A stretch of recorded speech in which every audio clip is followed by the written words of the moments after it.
Welcome to the deep dive. Today, we're plunging into, well, a really unsettling collection of personal notes and observations shared by one of you.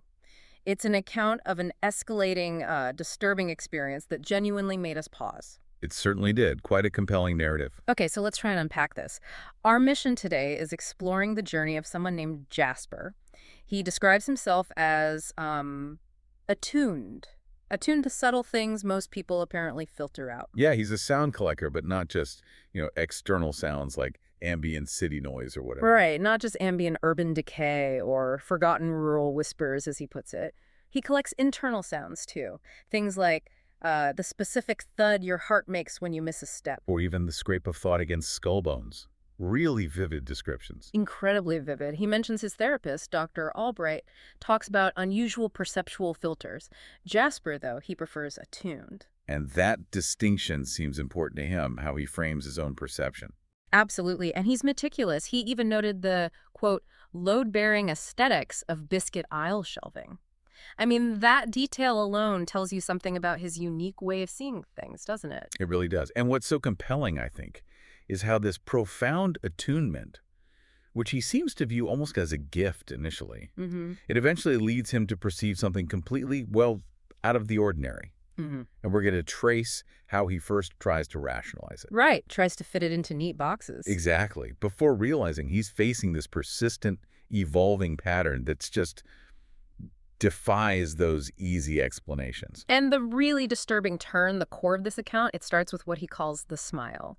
Jasper's first encounter, he says, was subtle, as genuinely disturbing things often do, he notes. He's waiting for his bus, sees a woman, her scarf seems to shift weirdly, and it outlines this impossible curve, a mouth stretched too wide, a silent, utterly wicked grin. Wow.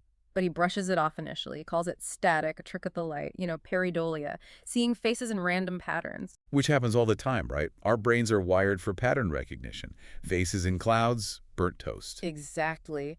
But, and this is your area, does someone like Jasper, someone so attuned, become more susceptible to seeing things that aren't there or less? Because he notices so much detail. That's a really great question. It could cut both ways, couldn't it? Yeah. His attunement makes him notice subtleties others would completely miss. Right. But maybe that same sensitivity makes him initially over-rationalize. Try harder to fit something genuinely strange into a known box like pareidolia before the evidence just becomes overwhelming. So a very human reaction at first. A very human reaction, yes. Categorize the unknown, make it familiar. But what sets Jasper's experience apart, I think, is how this smile, how it persisted and changed in ways that don't quite fit that pareidolia model. Yeah, because just a few days later, he sees it again. He's looking at the reflection in a curved plastic of a price tag holder. And it's distorted, fleeting, yeah, but unmistakably that same unsettling curve. Wider than humanly possible, thin where lips should be. Pulled taut like old rubber. And Crucially, it wasn't reflecting the aisle or the lights or shoppers, according to him. It just grinned from the plastic tag. okay, that's the moment. That's where the pattern really starts to solidify for him, isn't it? Seems like it. His brain, which he himself notes is excellent at patterns, starts recognizing this isn't just random visual noise. It's something consistent, something independent of the surface it appears on. And that directly challenges his first explanation, the pareidolia idea. Exactly. It pushes him towards thinking this is something else entirely, something more intentional maybe. And the frequency picks up after that. A quick glimpse in a dark window. A fleeting impression in condensation on his bathroom mirror after a shower. Always quick, always silent. Always the same, impossibly wide, unnaturally still curve. And he makes the point he never saw teeth. Just the shape itself. Just the horrifying shape of a mouth stretched into pure malevolent glee. That phrase, malevolent glee, it's chilling. It really is. And as these glimpses increase, you can see how it starts to affect him more deeply. Oh, definitely. How did this escalation start impacting his, day-to-day life, his sense of reality? Well, it clearly started to unravel him bit by bit. His sleep cycles, which he says were already a bit unconventional, they deteriorated badly.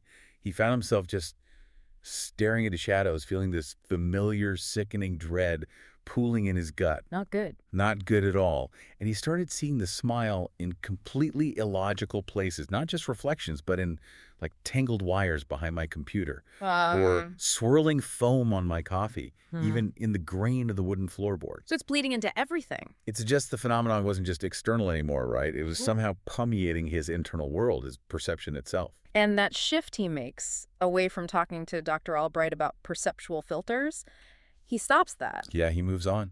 And dives into folklore instead. Lesser demons, entities. Does that suggest he's genuinely crossed some kind of threshold? Or is it maybe just a coping mechanism when, psychology doesn't have the answer he needs? I think it could be a bit of both, perhaps. From one angle, yes, it's a search for a narrative, any narrative. They can make sense of something utterly inexplicable by conventional means. Finding a different kind of framework. Exactly. Yeah.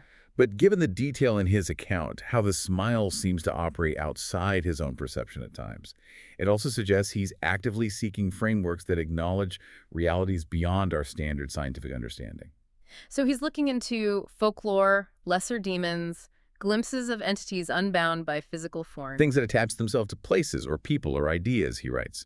Things that exist in the periphery, feeding on what attention, fear. He's asking those questions. And his apartment starts to feel different too, doesn't it? The whole atmosphere changes. Oh, absolutely. He describes thick, curdled shadows feeling deeper, colder. The air felt still but heavy, like waiting for something to drop.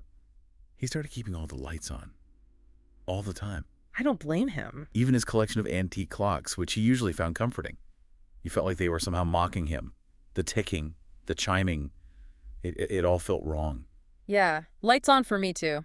Maybe some sage burning, I don't know. Then comes the night it changes again. It stops being just fleeting glimpses. This is the real turning point, I think. He's doing his sound collecting thing again, but at home. Cataloging the sounds of my own home. The house settling, the fridge humming, a siren way off. Focusing that attunement inward. Right. Sitting very still, eyes closed, recorder running. And he feels this pressure. A presence. Not a sound, he says, but something layered over the room. Like a different frequency. Yeah, a different frequency of existence vibrating, just out of phase with reality, but pressing against it.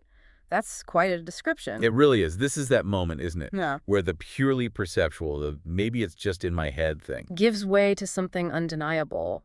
Undeniably physical, or at least physically present in his space. So he opens his eyes. And the room looks normal, except the door. The heavy, solid wooden door to the hallway. The smile was there. The smile was there. Not a reflection, not an illusion. It was, in his words, affixed to the surface of the door, like a decal of pure distilled malevolence. Like a decal. Wow. So static, not moving? Static, impossibly wide. A dark, slick line against the lighter wood. Didn't move, didn't waver, just there. Permanently imprinted on the door. And he described this feeling like it was stretching the wood itself, pulling at the very fibers of the door, but also pulling at the air in the room, pulling at him. It's terrifying. He felt his particular attunement, which he used to see differently, now felt like a curse, like he was seeing something he wasn't meant to see. And maybe something that had noticed him noticing it. That feedback loop. Exactly. That's the implication. And the smile itself. It radiated something. Yeah, cold, silent, suffocating joy. But the joy of what, he wonders? Of being seen, of finding a new place to reside, of having a new audience. Chilling. The silence in the room wasn't just quiet anymore. No, he describes it as the sound of absolute stillness under immense pressure, felt his heart being squeezed by distant, invisible fingers. And even though the smile obviously didn't have eyes, he knew.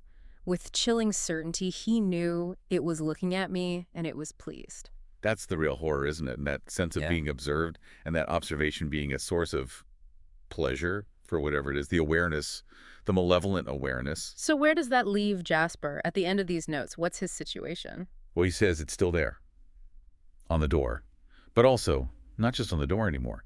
He feels its presence constantly, even when not looking. Like a weight. Like a cold spot in the air, like a weight on my shoulders. He hasn't looked directly at the door in hours, maybe days. Lights on 24/7. Trying to focus on other things. His sounds. He tries to focus on the sounds, the vibrations, the real things in the room. But his attention keeps getting pulled away, snagging on the periphery. Because it's not just on the door now. Apparently not. He feels it's spreading, finding new surfaces, new angles, new places to stretch that impossibly wide, eternally silent, wicked, wicked grin. Oh, man, it's like Yeah. the more he acknowledges it, even by trying so hard not to look, the more ground it gains. That seems to be the implication, yes. The attention itself perhaps feeds it or allows it to manifest more broadly. And the final line of his notes, possibly the most chilling detail. What is it? Jasper's last thought recorded here. I think it's starting to grin back. Wow. Grin back, Yeah. implying interaction, reciprocity. Exactly, an active presence, not just a static image anymore. What an incredibly unnerving deep dive into Jasper's experience this has been. Truly unsettling. From, what might have been a simple visual anomaly, a trick of the light, To this pervasive, apparently malevolent presence that's now seemingly interacting with him. It really makes you question the boundaries of perception, doesn't it? it absolutely does. Right. And reality itself. This whole account just challenges us to think about what might exist just beyond our usual sensory filters. Yeah. The things we screen out every day. Or the things we don't perceive. Precisely. And what happens when those filters break down? Or, maybe more disturbingly, when something decides to break through them from the other side? It's a profound thought. What stands out most to you from Jasper's, harrowing account? That final line. The final line is deeply disturbing, yes. But also this shift from fleeting image to something affixed to the door, that sense of permanence of it claiming a physical space, and the idea that his very attunement, his sensitivity, might be what drew it in or allowed it to anchor itself. Was it a gift that opened his eyes, or was it ultimately a vulnerability that made him a target? You have to wonder. Definitely leaves you wondering. We hope this deep dive has given all of you listening a lot to think about, too. Until next time, keep exploring those fascinating and sometimes unsettling corners of knowledge.